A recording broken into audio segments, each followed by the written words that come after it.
hey, listen, if you are donating within your community, get out in front of that and tell people that we gave $8,000 to Warrior Fund. We gave $6,000 to Make a Dream, so on and so on. And you're going to be hard pressed to find somebody who's really going to, have an issue with that, I think. I wish this was way more complicated than it actually is, because then I would look like a genius, but this is actually pretty simple. This is the Buried in Work podcast, where we share tips and interview experts to help you simplify estate planning and end-of-life tasks.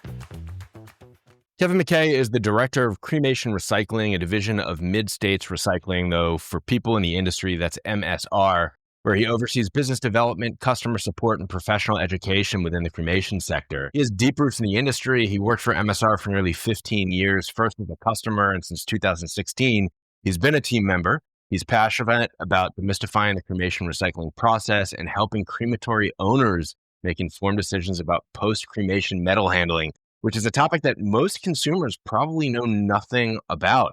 Kevin, it's great to have you. Thanks for having me, Adam. I really appreciate it. Yeah, let's start at the basics. What's your background? How did you come to work in cremation recycling? Because I have a feeling that when you were in high school, when you took the ASVAB test, if you did that, or your guidance counselor said, hey, Kevin, what do you want to be when you grow up? This wasn't top of the list. Yeah, weirdly, it totally was. No, I'm kidding. So when I was 27, 28, I can't quite remember, I was actually bartending. Isn't this where so many stories start? But I was bartending, and I was actually going to start a business renting wave runners on Lake Michigan here in Chicago. And it didn't quite come together for a couple of reasons, but the owner of that bar had experience in metal recycling, specifically silver. And he had just started his own company, aside from owning the bar, wanting to market to dental laboratories. And he thought, you know what, Kevin, I bet you'd be really good at this. You should come do it. I had never heard of a dental lab, didn't know what it was, but it clicked, and I really connected with it. And within 6 months of starting, I was on my first work trip in Lubbock, Texas, home of Texas Tech and Buddy Holly, and a lot of cows and land. And that was it. I was speaking to a room full of dental laboratory owners, and really the rest is sort of history. So that's why so much of what I've done over the last nearly 25 years is deeply rooted in specifically metal as it relates to dental. Okay. So metal and dental makes sense to me. It's fillings. How does that relate to end of life, though? That's a leap that for a lot of people, it's just kind of strange to think about. Right now, this is pretty timely. If anybody is, tuned into The Mortician on HBO, they will get what I think is a very crude sort of, version of why dental is relevant rather to end of life. But all of those dental crowns and fillings are left behind, because typical crematory retort gets to, on average, about 1,600 degrees Fahrenheit. And the melting temperature for gold is just shy of 2,000 degrees Fahrenheit, palladium even higher. So all of these prosthetics are just left behind. So that's why crematories have a lot of the dental prosthetics. So explain to the listeners who aren't familiar with this process, what exactly is cremation recycling? Why does it exist? It sounds like after the process, they open up the door and they're left with ashes. They're left with bone fragments, and they're left with precious metals. Yeah, really any metal. So as I referenced, the mortician, what has been presented very crudely is that he was pulling teeth out, which is very crude. And it occurred to me initially, or pretty quickly, why. It's because he was commingling, sadly, all of these people. And he wasn't going through the process of actually trying to separate out any bits of metal, whether it be a screw from a casket or a staple or snaps from hospital gowns, you name it, all these little bits of metal that a funeral director doesn't want to hand back to a family member, a loved one. They want to hand back the cleanest cremated remains possible, especially if they're going to go scatter them. You don't want to see these non-organic pieces of metal flying out, regardless of whether they have value or not. So that's why he was pulling them ahead of time, which, of course, he should not have been doing.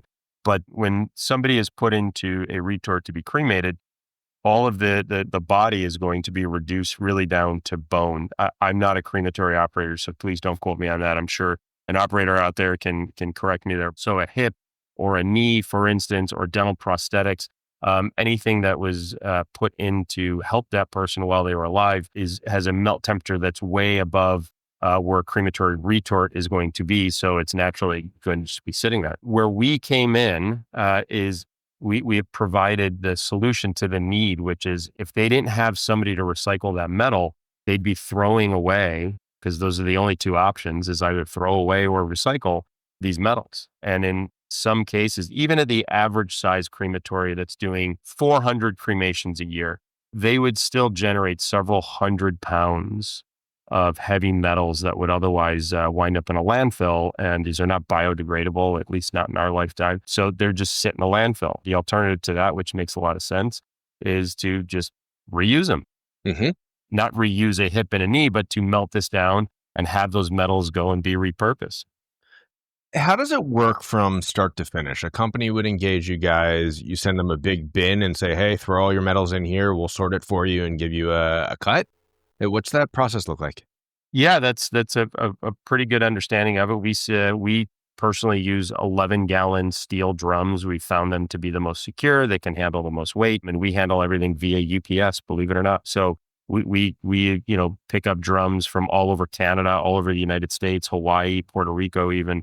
And we're able to do that through UPS and FedEx. But yeah, we furnish the crematory with these drums, and they can just, once the cremation is done, it's cooled down, they need to put what is mostly bone into a machine called a processor, which is really just going to grind that down to create ashes that, we in society typically think of. Before doing that, they need to pick out the heavy pieces or the bigger pieces, and they can put that in that drum. When it's filled up, they send it to us, and we process those metals by way of smelting them and then analyzing them all here in-house where we're at. If we talk about a standard house that is running 400 cremations a year, like you said, on average, how quickly does that fill up one of those drums? Is it a 1 drum a year to you? Is it 10 drums a year to you? Yeah, so that average of 400 cremations is probably that crematory would probably need to send in about a 60 to 85 pound drum 3 to 4 times a year. So you can do the quick math there, and they could and the average crematory could generate nearly 1/4 ton of metals that need to be recycled on an annual basis. So if you're in California, there's going to be one shipping charge. Is that covered by you guys versus someone who's closer to you in Chicago? Yeah, so we cover all of the shipping. We cover all the container costs. We cover the insurance to ship these drums as well. And yeah, it's probably going to be a little bit more expensive coming from California than it would be from Wisconsin, with us being here in the Chicago area. But it's not that big of a difference. It's sort of like, what we tell folks is, wait till there's about there's a sweet spot of about 50 to 75 pounds. One, because believe it or not, the threshold for weight that UPS or FedEx asks their ground drivers to take is 150 pounds. I wouldn't want to pick up a 150-pound drum, and it just starts to become cumbersome for the crematory as well to be needing to move that. And conversely, we don't want them sending in 10 pounds because A, it's just not really enough to process, but B, we're incurring a minimum fee from UPS just for them going out and picking up anything, no matter how much it weighs. What's to stop a cremation owner from throwing in soda cans? There's nothing, and it happens. And frankly, that's okay. We have told them, hey, listen, this can kind of be your crematory trash can without finding a better way of saying that. But really, we want them putting everything in there so that they're not guessing. And we know it's going to end up getting recycled. So that way, it's the best way we can ensure that as little as possible is winding up in a landfill. You guys have been operating for quite some time. How many drums do you think you've processed in the history of the company? I would say probably, let's say in the 12,000 to 15,000 range, somewhere in that ballpark. So you have a really sizable sample size. Do you have an expectation of, we know that this type of drum, this size drum, which is your standard, is going to return this amount of metals, and we expect there to be this much platinum, this much gold, this much XYZ? Or is there just so much variation that you can't even do a run rate of what to expect? Yeah, it's a good question and an interesting way to pose it, because yes and no. So we don't pay based off of that. We have 8 furnaces here at our facility. We have a complete assay lab for anybody who doesn't know what that means, because it's not a common term. But assay is really just the process of determining the elemental composition of something. So a geologist would perform an assay if they dig into the ground and they want to know, is this quartz, is this zinc, is so on and so on, right? They want to know what that is. We need to do the same thing. So we need to determine precisely what percentage of it is not just precious metal, but all the non-precious metals that are in there as well. It will tell you everything. So we have all of that under one roof here in the Chicago area, Des Plaines, Illinois, to be exact. So we don't project. We just say this is going to come in. We're going to sort through it, and it is what it is once we're done melting. However, over time, we do know, this client typically has X, whereas this client, way more, way less, you name it. So, Oh, that's fascinating. Okay, so are you then using the lab to identify the composition before you start the smelting process? no, so that has to be done after, and I'll tell you about that here in a second. But just to sort of expand a little bit a minute ago on what you were kind of getting at. So there are regions of the United States, and really, I guess, the US and Canada, that their demographics typically are going to have richer dental alloys, or maybe they even had more hip and knee replacement surgeries done than other regions of the United States and Canada. So that's how we're kind of able to tell if it's coming from this area of the country, the likelihood of the recovery being higher is greater, or less because it's coming from this region. But we don't apply any sort of prejudice in saying that there's no way this is going to be, higher or low. So no, we have to, going through the smelting process, we have to take, and it's, it's hard not using a visual, but, we have to take this batch of metal that are a bunch of individual pieces, and we now want to melt that down into a homogeneous bar, which means it'll be uniform throughout. That is the smelting process. While in the smelting process, we stick a glass tube in there that is a sample tube that will then suck out a small bit of that metal. The best way to analogize this is like when you go to the doctor and they draw blood. They don't look at you and say, boy, I bet your cholesterol is high. They, in fact, draw blood and send that blood to the lab to look for cancer markers, to test your cholesterol, all these different things. It's the same thing. So we don't have your bar sort of floating around the facility and analyzing that bar. We have, a small, less than 1/10 of an ounce that is actually in the lab that they're performing the assay on. So then that means that you have to do each barrel by barrel, because you have to compensate the owner that sent you the barrel based on what they sent in. So it has to be separated.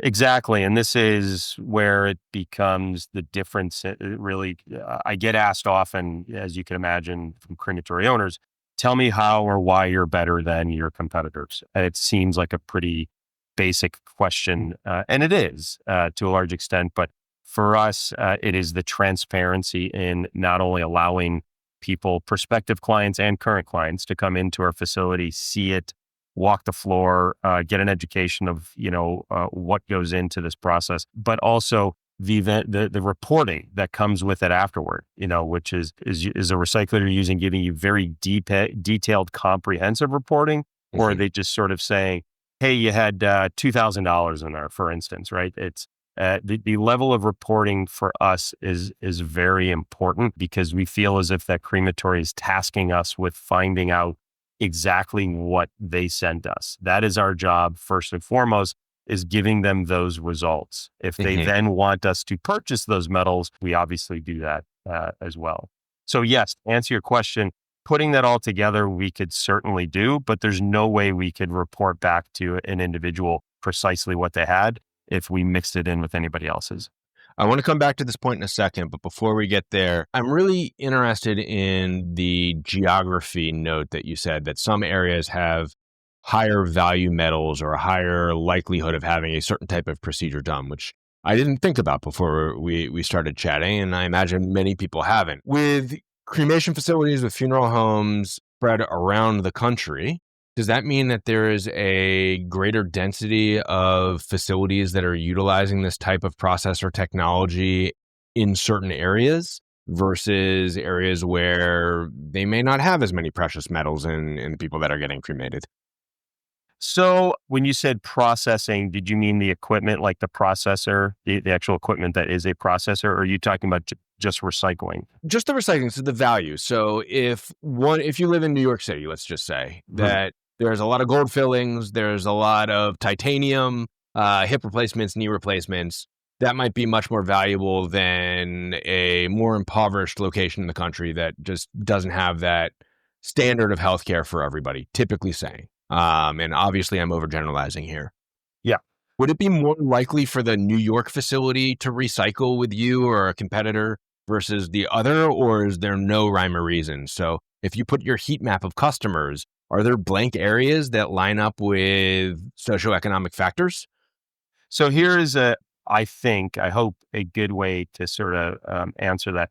Every crematory needs to recycle, whether they're going to recover significant value or not. They're going to do that as an alternative to it just winding up in a landfill. So, Okay. to answer that part, they're all going to recycle. Whenever I'm talking to a crematory owner as a prospective new customer, I ask, because I don't know obviously where they're at, what are the demographics of the families that are coming into your funeral home? This isn't a determining factor as to whether or not we are going to work with them. This is just trying to set reasonable expectations for them. I would say, because it's not 100%, but it pretty much is 100% of the value that a crematory can recover is going to come from a dental prosthetics. The hips and the knees that are used in Mississippi are the same that are used in Alaska, or the same that are used in New York. There's really only a couple different alloys that are used, one being titanium, the other being a heavy cobalt chrome alloy. So those are going to have no variant. Where the variance comes in is, for whatever reason, and I know what the reason is, but I'm not sure why it's playing a significant role, but the Midwest and the Pacific Northwest tend to be the highest in the richness of the dental. Why? Well, I'm not 100% sure why. I would have always thought the East Coast really mirrored the Midwest, and I guess California and the Southwest would be very similar to the Pacific Northwest, but it's not. And for whatever reason, those dentists use or are more inclined to use higher noble alloys than in other regions. It really is an education for me as somebody who, when I started to really see this on such a broader scale, gave me an education that I thought I already knew the answer to for the 15 years of being in the dental lab and dentist business. And I really never sort of put those things together. But I guess we need to go to the American Dental Association and see if they have any insights there. See what we find. I can give what I think is a pretty good assumption is, I think on the East Coast, particularly New York for sure, Philly, Jersey, all of that probably gets a lot more people immigrating to this country who, where they lived, it wasn't as predominant as it is here. So it's not to say somebody of this ethnicity or cultural background isn't going to have that. They may, if they've been here for a couple generations, because they've assimilated, and this is how you do it if you live in Ohio or Wisconsin or Illinois. Whereas if you just came now and you stopped at New Jersey, maybe there when you needed something done, what was put in wasn't going to be a high noble like it's used more predominantly here in the Midwest. That assumption, but I think is accurate. And put it on your crystal ball before we go back to the you guys buying, because I'm super interested in the economics and what that process looks like after everything's smelted down. How far out are you guys projecting shifts in the market? So every single day right now, 10 to 12,000 Americans turn 65, which means that there are more older people that will be dying relatively soon, boomer generation in the next decade or two, than younger generation. After that happens, do you think that there's going to be a difference in the percentage or the difference in what is recoverable? Has technology, has science, has dentistry changed where if you're age 50 to 75 right now, you have a different alloy or a different approach than somebody that's younger. Maybe there's more fluoride in the water and there's less cavities, so there's less fillings there or crowns that have taken place or will take place. Is that something that you guys think about, or is that just so far off in the distance that you're like, yeah, we'll deal with it when we deal with it?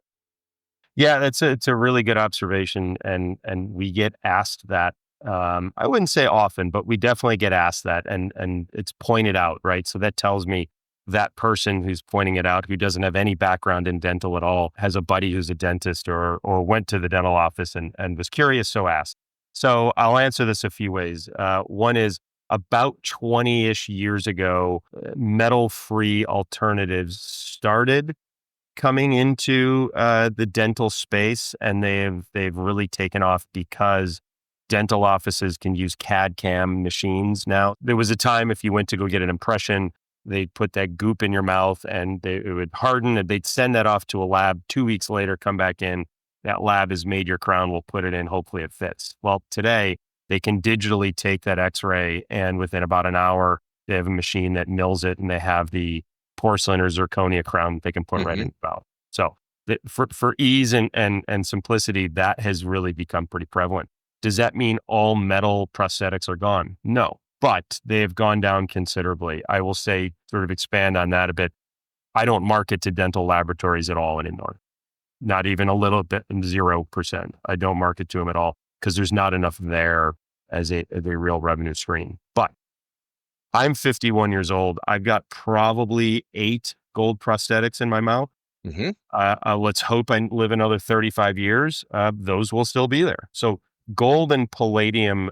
Palladium is a platinum group metal, by the way. I have one joke whenever I'm speaking. It's not just the name of the roller rink in your community. It's actually a very valuable metal. So, and it was a great alternative to platinum, which was way more valuable. So palladium and gold are the 2 primary precious metals that are going to be found in dental prosthetics. So both of those are still used, but these are going to, they were used for years because they're super durable. They're not going to break. Almost no one's allergic to them. They're very malleable, so you can shape it in just like a jeweler can shape whatever they want. So that's why they were used. So once they're put in, unless a tooth decays underneath it, that's not going anywhere. So what I've often said is if dentists today stop using metal across the world, this would still be something that is necessary specifically for the value for another 40, 50 years, probably. So you guys have a long runway. So to answer kind of or touch on the point you made, is it's so far off in the future that you really don't think about it. I think about it literally to the extent that I just discussed it because, and what I often sort of joke is I say, you and I are going to be retired before we're going to retire, and this is still going to be happening. Yeah, I'm going to work until I'm 130. I don't know about you. Yeah. I mean, if I'm still working at 90, there's a good chance this is still coming in, but I hope I'm not. Hopefully not.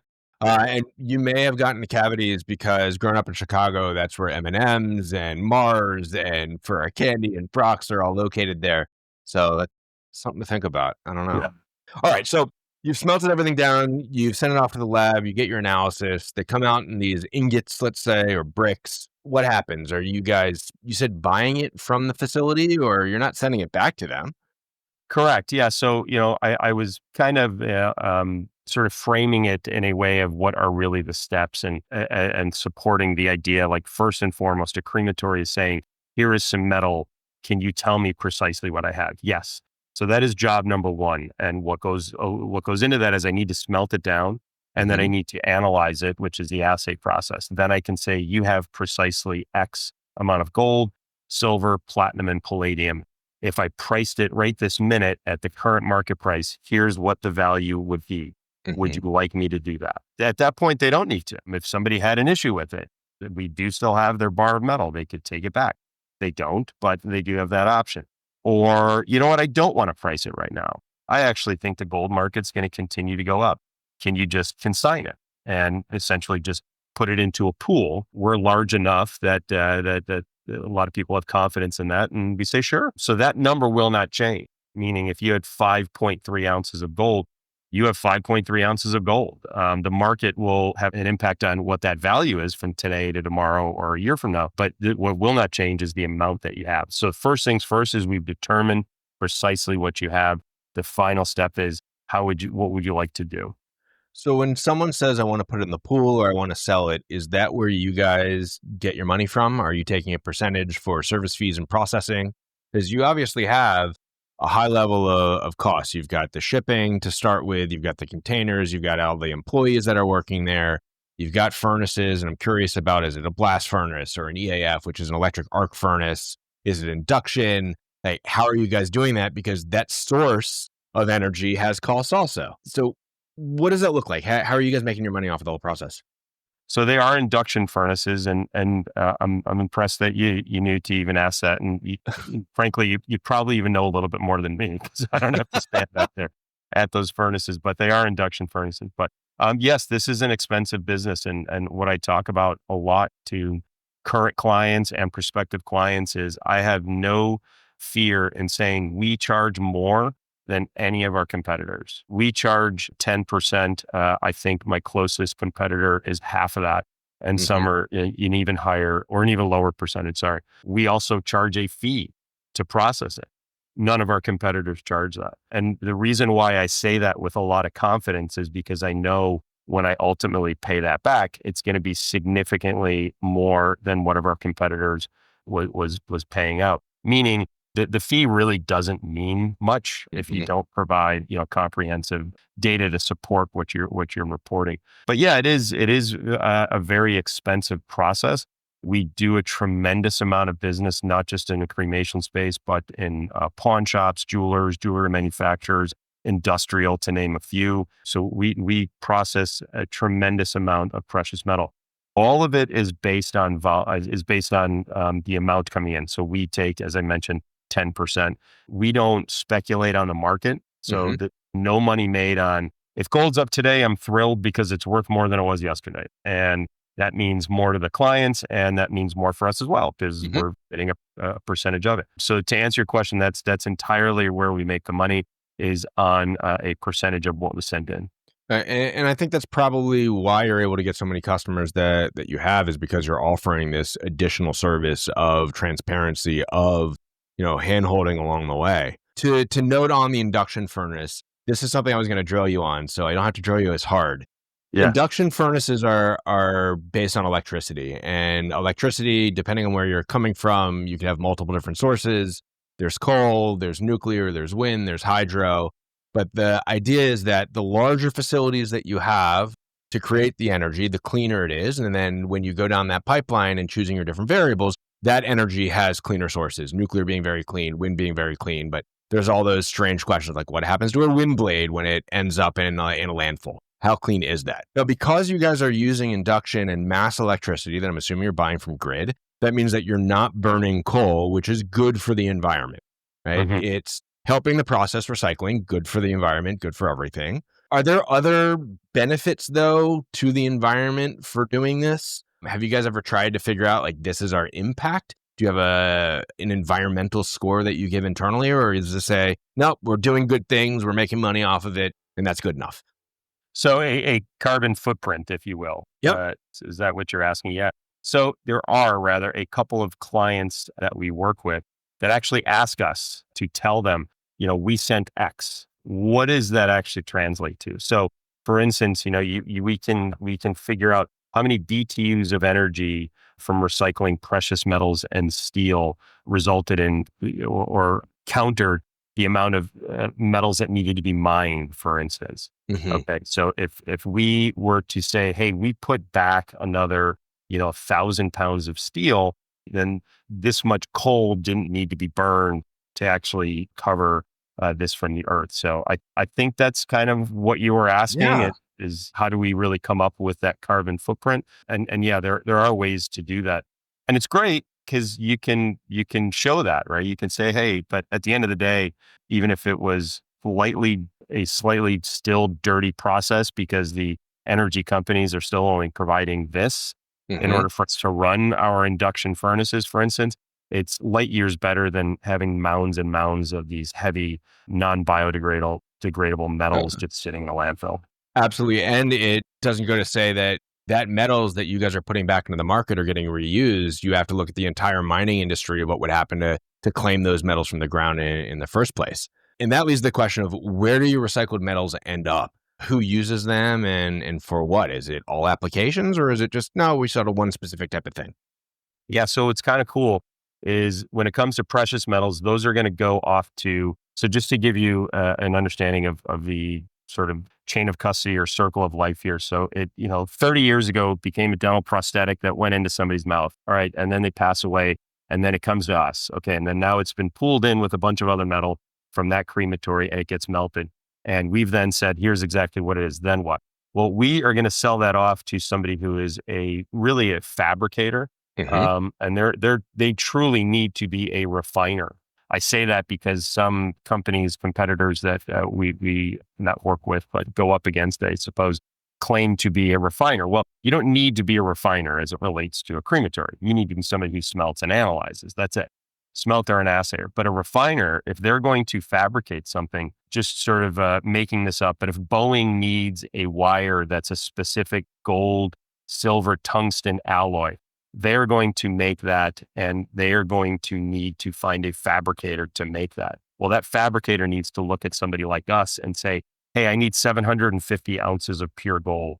And we'll say, here's a bunch of bars, and contained in those bars of metal that we're sending you are 1,000 ounces of gold. So that's really the sort of circle of life. And then they're going to go make that. I love to kid women, especially because I'll say, hey, that ring you're wearing is gorgeous. It was probably somebody's tooth once upon a time. And of course, I have no way of ever knowing that, nobody would, but just planting that seed is kind of fun to be able to do. But yeah, it's like the drop of water from the rain that goes in the swimming pool. Find me that water once it's in the pool. You can't do it.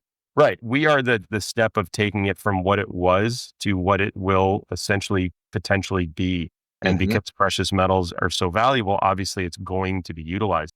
What's kind of cool, though, is when it comes to the hips and knees, there are, as I mentioned earlier, there are really two types, one being titanium and the other one being this alloy called F75, which is a chrome cobalt moly alloy. And a lot of that will be reused to actually become hips and knees again, because it is that specific alloy. And instead of having to refine it, which can be a very expensive process, they can take that and they know precisely what it was because they're looking at hips and knees. And they can say, okay, well, we know what that alloy is, and this can actually just go back to becoming hips and knees again. Entirely no, but partially yes. That's so neat. All right. So if a cremation facility, crematory operator is listening and they say, just boil it down for me. I want to send in one full barrel. After your cut, how much am I going to get back on average? And obviously every barrel is going to be different. What are they looking at? Dollars wise, you're asking? Yep. Dollars wise. Yeah. So we typically say across the coast to coast, because even though I pointed out the Midwest and Pacific Northwest tend to be higher, doesn't mean somebody in Virginia or Mississippi can't, get from the same. I typically say as a really good baseline is anywhere between $40 and $60 per cremation can be generated if everything is being done right, meaning you're recovering it as best you can with the right processor, the piece of equipment that grinds it down into ash. If your staff is being very diligent about finding all of these little metals and putting them in the container to be recycled, if all of that's happening, that's a good baseline. If you're not meeting that, we can ask some questions and figure out how we can help you. If you are meeting that or exceeding it, probably not asking a whole lot of questions, just saying, keep doing what you're doing. But that's a good baseline to answer your question. So to do the quick math, we've used the average crematory size of about 400 cremations a year. Yes, it's very likely that they can generate in the $18,000 to $22,000 a year range. I will point out too, though, we work with so many crematories, and some of the larger crematories that we work with, it's super common for them to just donate every penny of them. And I've often said it's a great way to expand your marketing budget because a lot of times what they're doing is they're sending a check to a hospice. And maybe they're sending a bigger one now, or they're sending it to more than just one, or a food bank, or a church, we get check requests all the time for this gala, this Little League team, you name it. All these things that a crematory owner, funeral home owner would have loved to do, we all want a common response to, if you won a lottery, what would you do? A portion of people say, become a philanthropist, and fun giving away money. And this is a great way for so many of them to do that, and they do. And I think that's really cool and speaks to the generosity and the spirit of our profession. Absolutely. And it's real dollars, 15, 18, $20,000 in a year that can make a tremendous difference. What I said earlier, sorry to cut you off, but Yeah. when it started with, hey, this was getting thrown out and now I'm getting $200, Yeah. it's worth way more than that. And I'll still get people who will say, you know what, I just donate all the money. I say, that's fantastic that you do, but if you gave away 5,000 last year, but you could have been giving away 20 or $30,000 last year, that would be better, right? Absolutely. And because there is real value, though, when families start understanding what's going on in the process, do the families ever say, hey, I want my kickback? Is that an issue? Does this need to be disclosed to the families that this is going to happen? And if so, when? So really good point. Yeah. And we don't communicate with the families because we're Hmm. not at that point. But I've heard very little from funeral home clients that we work with. We partnered with years ago. His name is Chris Farmer. He's with the Farmer Law Group, as I understand it, focuses specifically on the death care profession. And he actually offered three little pieces that any client or even non-client can cut and paste and put into their release form that essentially says, hey, this is what we do with it. We're actually mandated by the EPA to properly recycle it. So we work with a recycling company within our profession. And that's a funeral home's way of being able to say, hey, this is what we actually do with it. Expand on that point a little bit. We don't work with the general public, and we would have no interest in buying two little pieces of gold Absolutely not. from somebody. We were on too large of a scale. So they'd just be going to a pawn shop to sell that. I think at that point, once they understand, and I've always said, hey, listen, if you are donating within your community, get out in front of that and tell people that. Say, hey, last year, yes, it's a great question, ma'am. You asked what's happening to that gold. Well, here's what we do. We actually recycle that. And any revenue that came from that, here's what we did last year. We gave $8,000 to Warrior Fund. We gave $6,000 to Make a Dream, so on and so on. And you're going to be hard pressed to find somebody who's really going to, have an issue with that, I think.